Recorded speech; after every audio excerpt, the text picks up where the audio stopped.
ఏమున్నాయి, తొలకరి వర్షాలు పడ్డాయండి. పొలం పనులు అయితే ఇక స్టార్ట్ చేసామన్నమాట.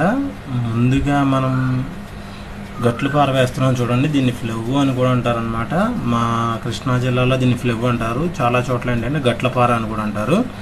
ఈ గట్ల పార వేయటం వల్ల ఉపయోగం ఏంటి అంటే, గట్లు పక్క ఉన్న మెరక కానీ, దెబ్బలు కానీ, లేదా పచ్చగడ్డి కానీ అది మొత్తం కూడా తెగి గట్ల పైన పడిపోయే అవకాశం కూడా ఉంటుందండి. ఈ గట్ల పార వేయటం వల్ల గట్లు కూడా హైట్గా ఉండే అవకాశం కూడా ఉంటుందన్నమాట. పక్కచాల్లో నీళ్లు మంచాల్లోకి, మంచాల్లో నీళ్లు పక్కచాల్లోకి వెళ్ళే పరిస్థితి అయితే ఉండదు.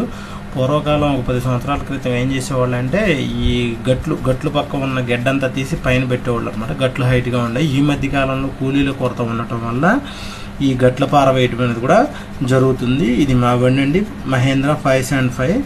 దాంతో గట్ల పార వేయటం కూడా జరుగుతుంది అనమాట. పొలం పనులు ముమ్మరంగా సాగుతున్నాయి.